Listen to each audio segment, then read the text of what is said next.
This is the fifth season in which we have, as part of our acting company, Howie Seago, which has afforded us an incredible opportunity to incorporate American Sign Language into the language of our productions. Now, something that is different for us this year is that, as opposed to previous years where Howie has done double duty, not only as actor in the productions, but also as ASL coach, translator for the other actors that he's interacting with, this year we have the incredible pleasure and honor of being joined by Monique Holt as our ASL coach for the actors, which actually allows Howie to concentrate on being an actor himself. As a dramaturg, one of my greatest joys is working with the language of a play, because all of our productions start from this two-dimensional object, which is a text. And so for me to have a chance to work with Monique so closely, going through the play line by line, word by word, trying to figure out whenever we have all these layers of meaning, how can we convey it in a way that is rich, that is not necessarily simplistic, but still understandable by all of our audience, hearing and deaf. But it also makes me think about how we always say that we're a language-based theater, and for me, I get such a thrill out of taking this idea of a language-based theater, not just spoken and heard, but also seen and felt, because we bring it into all dimensions, because we move it into the space around us. And it just makes me so happy that we are actually not just bringing a language onto our stages, we're bringing an entire culture, an entire community into our work in a way that I hope is rich and rewarding for both us and our audience. Yeah.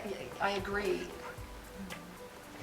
In terms of dealing with language, people often don't realize that ASL is a language. It's just a visual language.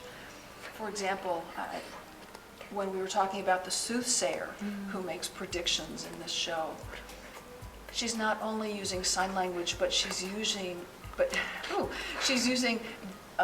visual vernacular. It's another technique that we often use in deaf theater. It's not just using American Sign Language.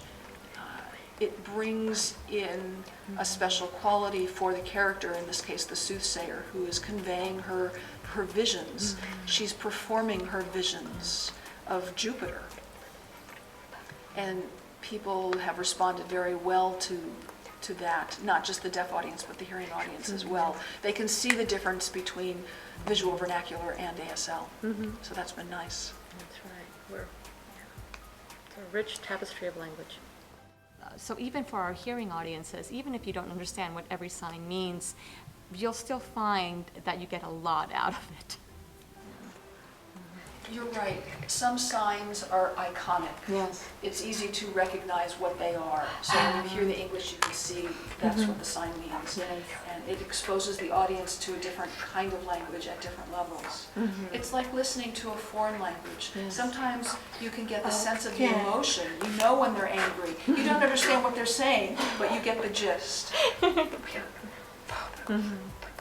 For example, some verbs in ASL are directional. It goes from one person to another, or it can come back. So is it going to me or from me? Am I giving something or getting something? Yes. So you can see that as well. It's been fun to see the language happening on stage and figure out what's happening. It's like a puzzle. Yes. Life is not always that simple. Exactly.